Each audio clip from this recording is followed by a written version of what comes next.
And good morning सभी aspirant को। आप सभी का हमारे ईटी एकेडमी के प्लेटफॉर्म पे स्वागत है। तो डे 1 का हमने कंप्लीट कर लिया था। आज हम डे 2 का देखते हैं, करंट अफेयर्स।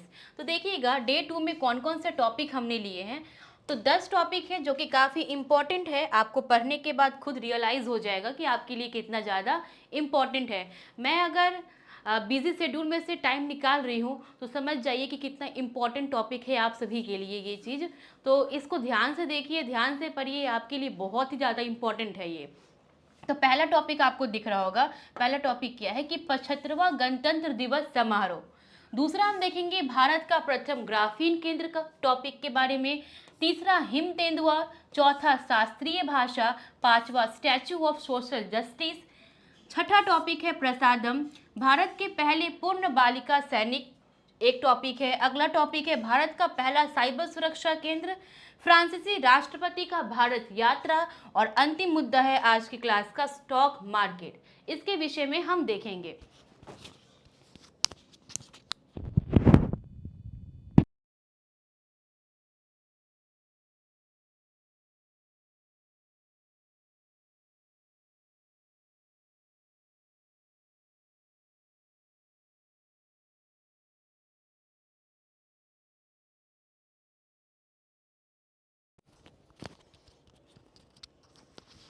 चलिए तो आइए स्टार्ट करते हैं, एक एक मुद्दे को देखते हैं। तो पहला मुद्दा क्या है हमारा?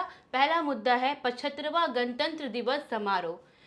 आइए इसको ध्यान से देख के आज की क्लास में ही याद करने का प्रयास करते हैं। तो 75वां गणतंत्र दिवस समारोह देखिएगा तो कब आयोजन हुआ, सभी को पता है गणतंत्र दिवस कब सेलिब्रेट करते हैं, 26 जनवरी को। तो इस बार देखिएगा कि मुख्य अतिथि कौन थे। मुख्य अतिथि कौन थे इसको आपको याद रखने की आवश्यकता है। तो मुख्य अतिथि थे फ्रांस के राष्ट्रपति इमैनुअल मैक्रो। कौन थे?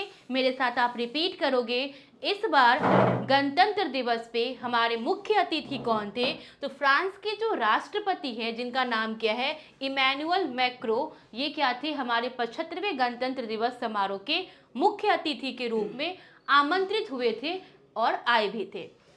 थीम क्या था इस बार का? कि भारत लोकतंत्र की मातृका। थीम क्या था इस बार का?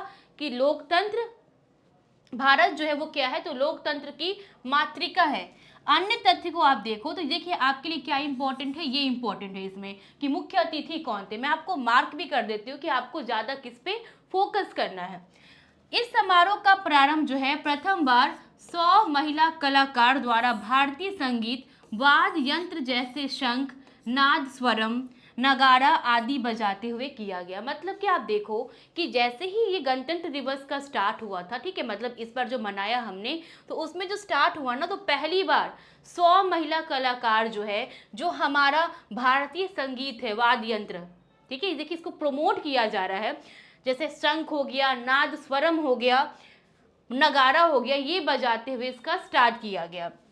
पहली बार तीनों सेनाओं की ओर से ऑल वीमेन मार्चिंग कंटिजेंट शामिल हुआ। ये इंपॉर्टेंट है क्योंकि एक तो महिला है, पहली बार शामिल हो रही है, दूसरी बार की पहला चीज है तो इंपॉर्टेंट है। तो पहली बार क्या हुआ कि तीनों सेनाओं की ओर से ऑल वीमेन मार्चिंग कंटिजेंट शामिल हुए। महिला सशक्तिकरण पर केंद्रित 26 झांकियां प्रदर्शित की गई। मतलब कि आकर आप देखो, इसको एनालाइज करो तो इस बार का आपको गणतंत्र दिवस समारोह जो है वो ऑलमोस्ट किस पे केंद्रित लग रहा है, तो महिलाओं पे केंद्रित लग रहा है, ठीक है। और आप इसको ना ऐसे में मेंस में यूज कर सकते हो कि किस तरीके से महिलाएं जो है उनकी भागीदारी समाज में बढ़ते हुए दिख रही है।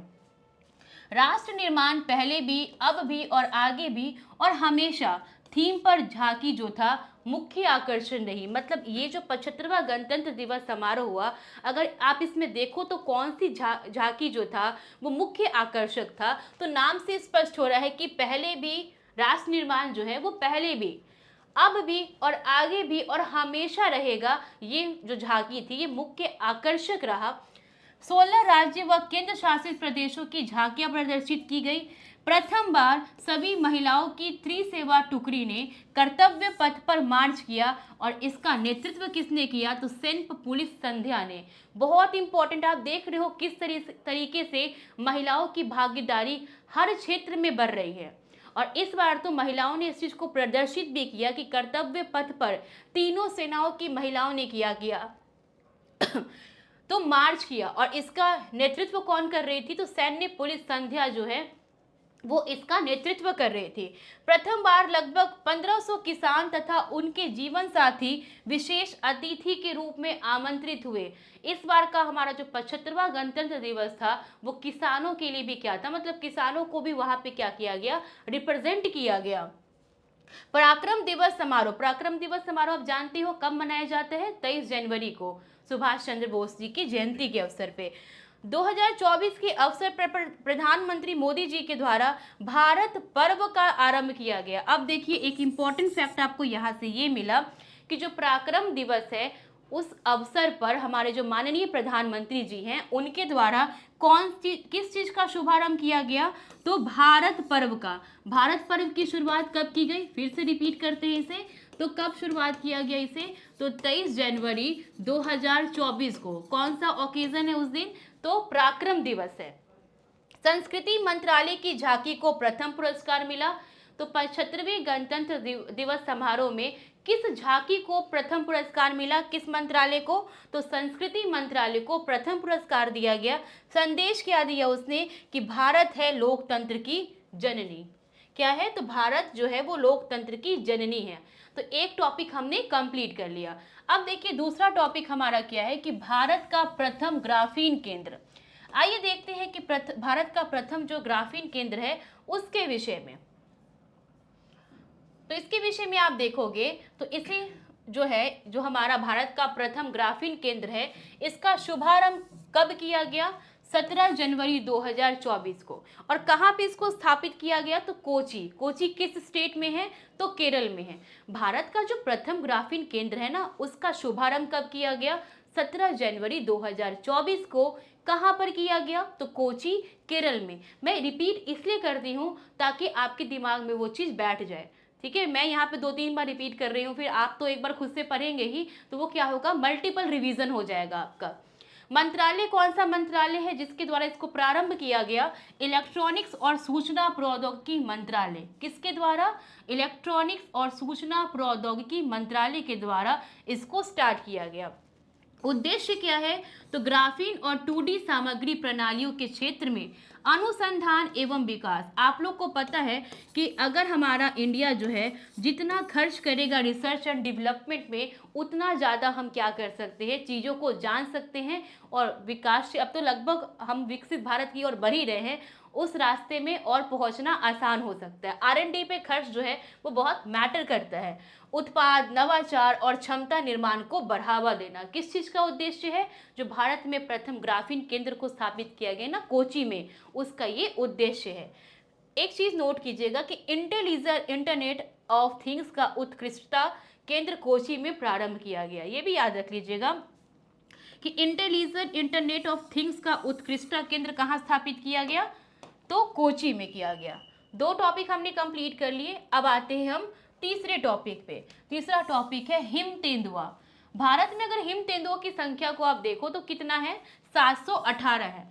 ऐसा नहीं सोचना कि संख्या याद नहीं रखना है, याद रखिए। 718 याद रखने में क्या ही दिक्कत है, 4-5 बार पढ़ना पड़ेगा, क्योंकि वहाँ पे एग्जामिनेशन हॉल में ये अफसोस तो नहीं होगा ना कि वहाँ पे पढ़ने को मिला, काश हमने याद कर लिया होता। रिग्रेट जो होता है ना वो बहुत मारता है इंसान को अंदर से, इसलिए इस चीज़ को क्या करना है, दिमाग में रख लेना है। हिम तेंदुओं की अनुमानित संख्या देखिए।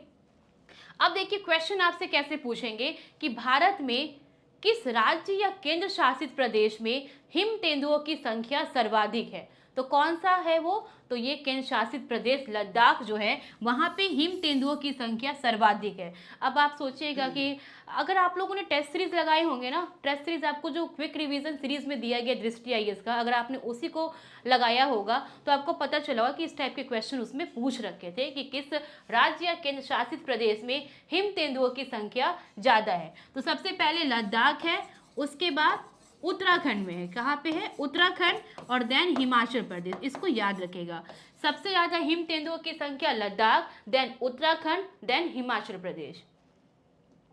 अगर हम इसके बारे में कुछ अदर फैक्ट्स को देखें तो हिम तेंदुआ जो है पैंथरा जीनस में बड़ी बिल्ली की एक प्रजाति है। तो हिम तेंदुआ, तेंदुआ तो आप देखते हो ना, जो गए होंगे घूमने के लिए, ऐसे नेट वगैरह गूगल पे भी देखा होगा, यूट्यूब पे भी देखा होगा, तो किस तरीके का दिखता है, लगता है कि बिल्ली जैसा ही दिखता है, ठीक है। तो ये जो है ना बड़ी बिल्ली की एक प्रजाति है, मध्य एवं दक्षिण एशिया का मूल निवासी है। ये आपको याद रखना है इसका, कि मध्य एवं दक्षिण एशिया का ये मूल निवासी है। अगर आप इसका स्टेटस देखो, किसमें, व्हाट्सएप में नहीं, इसका स्टेटस आप देखोगे IUCN में, तो ये जो है रेड लिस्ट में असुरक्षित के रूप में क्या किया गया है, तो सूचीबद्ध किया गया है। किस लिस्ट में, तो रेड लिस्ट में है, असूचीबद्ध, क्या बोलते हैं, असुरक्षित रूप से क्या है, ये सूचीबद्ध किया गया है। भारत में पश्चिमी हिमालय, जम्मू, लद्दाख, हिमाचल प्रदेश तथा पूर्वी क्षेत्र में इसका निवास स्थल है। हिमालय, उत्तराखंड, सिक्किम में पाए जाते हैं। संरक्षण हेतु प्रयास किया गया प्रोजेक्ट स्नो लेपर्ड, मतलब प्रोजेक्ट स्नो लेपर्ड जो है वो किसके रख रखाव, किसके बचाव के लिए चलाया जा रहा है, तो हिम तेंदुआ। और हिम तेंदुआ जो है इसकी सर्वाधिक संख्या कहाँ है, तो लद्दाख, उत्तराखंड और हिमाचल प्रदेश। इसकी संख्या कितनी है ओवरऑल भारत में, तो 718। बस सुन के भी लास्ट में आपको रिकॉल करवा ही देती हूँ एक बार, तो सुन के भी क्या कर लेना है, याद कर लेना है। आइए शास्त्रीय भाषा, यहाँ से तो प्रश्न पूछने की संभावना एकदम बनी हुई है। ये VVI टॉपिक है आपका, क्योंकि काफ़ी वर्षों के बाद जो है इसमें जोड़ा गया है भाषाओं को। भारत की विदेश मंत्री S जयशंकर के द्वारा फारसी भाषा को शास्त्रीय भाषा में शामिल करने की घोषणा की गई, ठीक है। हमारे जो विदेश मंत्री हैं S जयशंकर जी, उनके द्वारा कहा गया कि हम फारसी भाषा को क्या करेंगे, शास्त्रीय भाषा में शामिल करेंगे, ऐसा डिक्लेरेशन किया गया उनके द्वारा। फारसी 9वीं शास्त्रीय भाषा के रूप में शामिल हुआ। राष्ट्रीय शिक्षा नीति के बारे में आप देखो तो 2020 के तहत पाली और प्राकृत को भी संरक्षित करने की घोषणा की गई। कहा गया कि हम पाली लैंग्वेज को भी संरक्षित करेंगे और प्राकृत लैंग्वेज को भी संरक्षित करेंगे। अगर आप वर्तमान में देखो तो भारत में आधिकारिक रूप से 6 शास्त्रीय भाषाएं थी, ठीक है। कौन कौन सी थी, तो तमिल था जिसको 2004 में जोड़ा गया शास्त्रीय भाषा में, संस्कृत 2005 में, तेलुगु 2008 में, कन्नड़ 2008 में, मलयालम 2013 और उड़िया जो है 2014, जो कि नवीनतम था। अब आपको देखिए, आपको पहला याद रखना है, पहला कौन सा भाषा शास्त्रीय भाषा में जोड़ा गया था, तो तमिल जोड़ा गया था। कब, 2004 में। तो कौन कौन सा लैंग्वेज पहले से था इसमें, तो तमिल था, ठीक है, संस्कृत, तेलुगु, कन्नड़, मलयालम और उड़िया। देखिए यहाँ पे लगाया नहीं गया है, और जो है अभी जो ऐड किया गया है टोटल, ठीक है। आई थिंक जो हम अगले मंथ का करंट अफेयर्स पढ़ेंगे ना, इसको सीक्वेंस में बनाया गया है, क्योंकि जनवरी से स्टार्ट किया गया है। तो जब आगे देखेंगे हम, तो उसमें हम जान लेंगे कि इसमें और कौन कौन से लैंग्वेज जोड़े गए हैं। जैसे कि वो बताया भी था मैंने, पाली, ये सब जो है वो लैंग्वेज जोड़ा गया है, पाली, प्राकृत। चलिए अब आगे देखते हैं कि भीमराव, ये नेक्स्ट टॉपिक क्या हमारा, स्टैचू ऑफ सोशल जस्टिस। सबसे पहला प्रश्न क्या पूछा जाएगा यहाँ से, कि स्टैचू ऑफ सोशल जस्टिस जो है ये किसकी प्रतिमा है। सोशल जस्टिस मतलब सामाजिक न्याय। अगर आप कॉन्स्टिट्यूशन को पढ़ोगे, ठीक है, या फिर कॉन्स्टिट्यूशन असेंबली की अगर आप डिबेट को देखोगे, तो आपको पता लगेगा कि सोशल जस्टिस के लिए बहुत सारे डिबेट हुए हैं। तो एक नाम बहुत उभर के आता है उनमें से, वो है बाबा साहेब भीमराव अंबेडकर जी की। तो स्टैचू ऑफ जो सोशल जस्टिस की मूर्ति है ना, ये किनको समर्पित है, तो ये समर्पित है भीमराव अंबेडकर जी की। और ये विश्व की सबसे ऊंची मूर्ति है। कितनी फीट, तो 206 फीट इसकी ऊंचाई है। याद रखिए, statue of social justice Ambedkar ji की, और ये विश्व की सबसे ऊंची स्टैचू है। कितने फीट, तो 206 फीट। अब देखिए, बिल्कुल ऑब्जेक्शन नहीं होना चाहिए, क्योंकि हम जो है ना एक सीक्वेंस में करंट अफेयर्स पढ़ रहे हैं। जब हम आगे आएंगे स्टैचू ऑफ विजडम में, तो अभी मैंने कुछ दिन पहले आपको पढ़ाया था, जो दीघा मरीन ड्राइव में जिसकी उनकी स्टैचू बनने वाली है, तब वो विश्व की सबसे ऊंची क्या कहलाएगी, तो स्टैचू कहलाएगी, क्योंकि 243 फीट, वो फीट नहीं, आई थिंक मीटर, ठीक है, उसकी ऊंचाई जो हो वो होगी। आंध्र प्रदेश के CM जो जगन मोहन रेड्डी है, VS जगन मोहन रेड्डी, उनके द्वारा विजयवाड़ा के स्वराज मैदान में इसको स्थापित किया गया। तो स्टैचू ऑफ सोशल जस्टिस की स्थापना कहाँ हुई है, तो आंध्र प्रदेश में। इसकी ऊंचाई याद रखिएगा 206 फीट। अब है प्रसादम। प्रसादम देखिए, इस टॉपिक में हम क्या जानेंगे कि देश की पहली स्वस्थ और स्वच्छ फूड स्ट्रीट है। प्रसादम क्या है, देश की पहली स्वच्छ और स्वस्थ फूड स्ट्रीट है ये, उद्घाटन महाकाल लोक उज्जैन में, वेरी इंपॉर्टेंट। प्रसादम का उद्घाटन कहाँ किया गया? तो महाकाल जो है लोक कहाँ पे? उज्जैन। उज्जैन किधर है? मध्य प्रदेश में, वहां पे इसकी स्थापना, उद्घाटन किया गया। ईट राइट के मापदंडों के अनुकूल पर्यटकों व मेहमानों को उज्जैन के व्यंजन परोसे जाएंगे। प्रसादम में 17 दुकानें होंगी जिनमें राजगीरा, सांबा, कुट्टू रागी आदि व्यंजन उपलब्ध होंगे।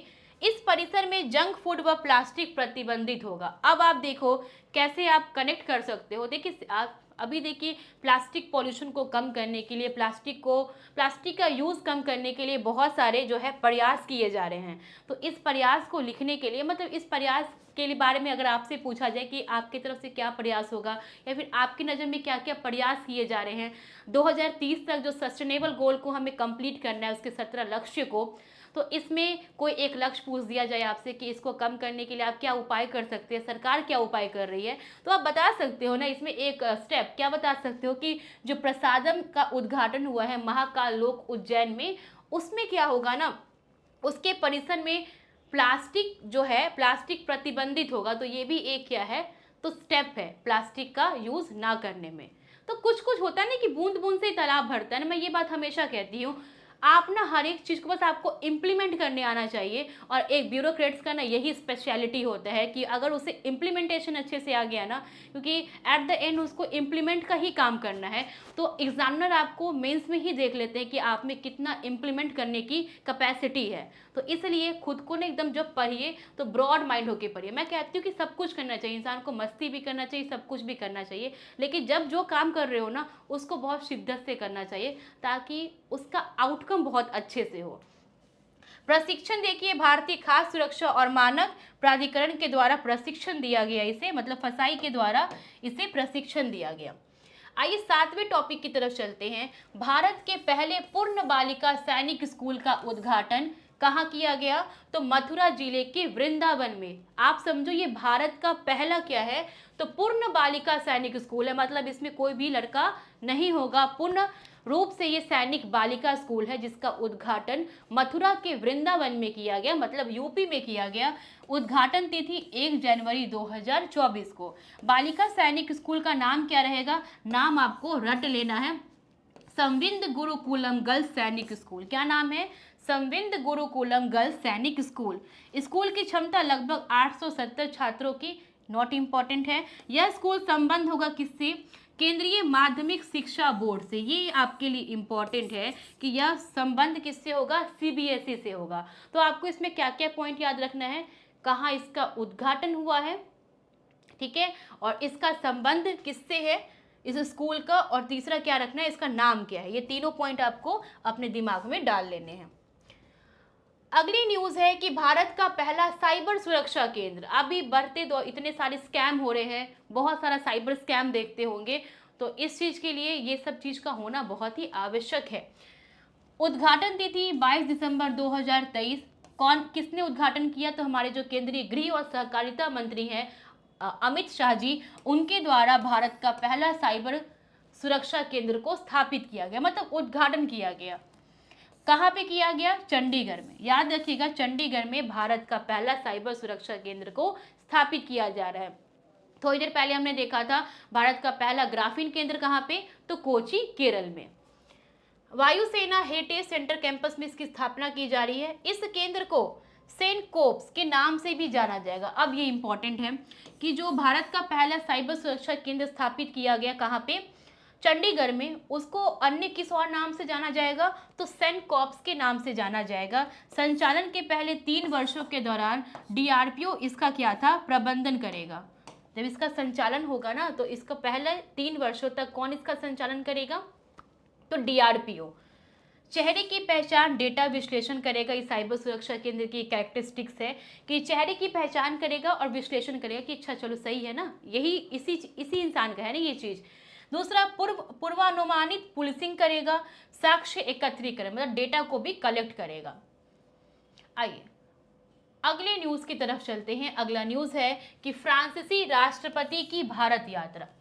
फ्रांस के राष्ट्रपति इमैनुअल मैक्रो भारतीय गणतंत्र दिवस समारोह में मुख्य अतिथि के रूप में शामिल हुए। हमने पहली न्यूज आज की यही देखी थी, लेकिन वापस इसको लगाया गया क्योंकि कुछ फैक्ट्स इसमें ऐड हुए हैं।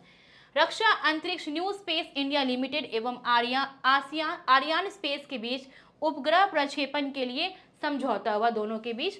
टाटा तथा एयरबेस हेलीकॉप्टर के बीच H-125 हेलीकॉप्टर के निर्माण और औद्योगिकी की साझेदारी। अब आपको क्या इसमें याद रखना है कि H-125 जो है ये किन दो देशों के बीच का समझौता है, तो भारत और फ्रांस के बीच हुआ। पॉइंट्स आपको निकालने के आपके लिए इंपॉर्टेंट क्या है। फ्रांस में भारतीय छात्रों के शेंगेन वीजा की वैधता 5 वर्ष जो है वो की गई है, पहले 1 वर्ष था। अब देखिए आपको यहाँ से अब क्या निकालना है, शेंगेन वीजा। शेंगेन वीजा जो है कहाँ का, तो फ्रांस में भारतीय विद्यार्थियों के लिए पहले 1 वर्ष था, अब इसको बढ़ाकर कितना कर दिया गया, 5 वर्ष। S-25 फ्रांस से संबंधित है। आगे बात समझ में ना, 2 पॉइंट यहाँ से आपके इंपॉर्टेंट निकल के आए। शेंगेन वीजा जो होता है ना, एक ऐसा वीजा है जो किसी व्यक्ति को कानूनी तौर पे देश में व उसके अंदर यात्रा करने का परमिशन देता है। ठीक है। सौर गठबंधन के अंतर्गत सेनेगल में सौर अकादमी स्थापित करने पर सहमति हुई है। कहाँ पे, तो सेनेगल में सौर अकादमी स्थापित किया जाएगा। आपको पता है ना कि जो अंतर्राष्ट्रीय सौर गठबंधन है वो जिसका हेडक्वार्टर गुरुग्राम है, वो भारत और फ्रांस की ही पहल थी। मार्सेल शहर में भारतीय वाणिज्य दूतावास, हैदराबाद में फ्रांसीसी ब्यूरो शुरू किया जाएगा। और वर्ष 2026, ये वेरी इंपॉर्टेंट, वीवीआई कर लीजिएगा आप इसको, कि 2026 जो है वो भारत फ्रांस नवाचार के वर्ष के रूप में मनाने की घोषणा की गई है। आपसे ये क्वेश्चन किया, 2 तरह से क्वेश्चन पूछे जा सकते हैं। पहला क्वेश्चन ऐसे कि किस वर्ष को भारत फ्रांस नवाचार के वर्ष के रूप में मनाने की घोषणा की गई, तो 2026 को। दूसरे तरीके से कैसे पूछ सकते हैं कि 2026 जो है वो भारत और किस देश के बीच जो है नवाचार वर्ष के रूप में मनाने की घोषणा की गई, तो फ्रांस। कुछ इंपॉर्टेंट फैक्ट्स भी देख लीजिए कि 14 जुलाई 2023 को फ्रांस की बास्टिल डे परेड में मुख्य अतिथि के रूप में किन्हें आमंत्रित किया गया था, तो हमारे प्रधानमंत्री जी को। बहुत ये एक जियोपॉलिटिक्स में हमारी उत्कृष्टता को दर्शा रहा है कि एज अ चीफ गेस्ट जो है इंडिया इनवाइट हो रहा है। तो आप देखिए जो फ्रांस का जो बास्टिल डे परेड होता है उसमें चीफ गेस्ट के रूप में कौन शामिल हुए थे, तो प्रधानमंत्री जी। 14 जुलाई को नरेंद्र मोदी से पहले Manmohan Singh Bastille day parade में शामिल हुए थे। ये सब हमारे जियोपॉलिटिक्स में हमारे रोल को दिखाते हैं, हमारे इंडिया की भागीदारी को दिखा रहा है। वर्ष 2024 में फ्रांस के 4 लोगों को पद्मश्री सम्मान मिला। देखिए अब देखिए फ्रांस के भी 4 लोगों को पद्मश्री दिया गया। कौन कौन से हैं, सुचारलोट चोपिन योग में से संबंधित है। पीपरे सिल्वेन फिजियोजेट जो कि साहित्य व शिक्षा से संबंध है। फ्रेड नेग्रिट साहित्य व शिक्षा। किरण व्यास योग। अब आपको ना 2-3 बार इसको देख लेना क्योंकि फ्रांस चर्चा में रहा, मुख्य अतिथि भी रहा हमारा, और हमने कुछ कुछ उसके साथ एमओई भी किया है। अब स्टॉक मार्केट, भारत का कंडीशन आप देखिए स्टॉक मार्केट में, तो हमारा भारत जो है ना वो हांगकांग को छोड़कर, हांगकांग को पीछे कर हमारा देश भारत जो है वो 4थे नंबर पे आ गया है वर्ल्ड में। सबसे पहले यूएसए है इसमें रैंकिंग में, देन चाइना, फिर जापान, फिर हमारा देश भारत। विश्व का 4था सबसे बड़ा स्टॉक मार्केट भारत के शेयर मार्केट की वैल्यू कितनी है, तो 4.33 ट्रिलियन डॉलर। कितना है, 4.33 ट्रिलियन डॉलर जो है इसकी शेयर मार्केट की वैल्यू है। वर्तमान में दुनिया का सबसे बड़ा स्टॉक मार्केट, जो कि मैंने आपको बता दिया। अब आप देखो आपका डे 2 भी क्या हो गया, तो डे 2 भी कंप्लीट हो गया। आपको टॉपिक्स देख के ही पता चल रहा होगा कि कितने ज़्यादा इम्पोर्टेंट है आपके लिए। ठीक है, अभी हमने 7 डेज तक आपको पीडीएफ उपलब्ध करवा दिया है, और जो 7 डे का पीडीएफ था वो बहुत ही ज़्यादा स्पेशल पीडीएफ मैं बोल सकती हूँ आप लोगों के लिए होगा, क्योंकि इसमें जो है अंतरिक्ष और प्रौद्योगिकी से संबंधित जो करंट अफेयर्स रहे इस वर्ष के, उसको शामिल किया गया। तो अगर आप ऑनेस्टी से भी ना जो टारगेट दिया जा रहा है उसको फॉलो कीजिएगा ना, तो आपके लिए बहुत ही ज़्यादा बेनिफिशियल साबित होगा। और हम आपके लिए बहुत कुछ कर रहे हैं, पता नहीं आपको ऐसा लगता है कि नहीं लगता है। मैं ये बोल के आपको ये नहीं बताना चाह रही हूँ कि नहीं मैं आपके लिए बहुत मेहनत कर रही हूँ, लेकिन अपने घर की मतलब खुद के भाई की शादी है उसमें से टाइम निकाल के आके वीडियो बनाना, ठीक है, ये लिटरली में डिफ़िकल्ट है, लेकिन बट आप लोगों से प्रॉमिस किया तो मैं सोची 2-3 वीडियो तो रिकॉर्ड कर लेते हैं, तब तक आप लोग उससे प्रिपेयर कीजिएगा। फिर जब हम 26 तारीख को मिलेंगे तो फिर हम उसके बाद आगे कंटिन्यू करेंगे। तो कमेंट करके ज़रूर बताया कीजिए कि सेशन आपको कैसा लग रहा है। Thank you.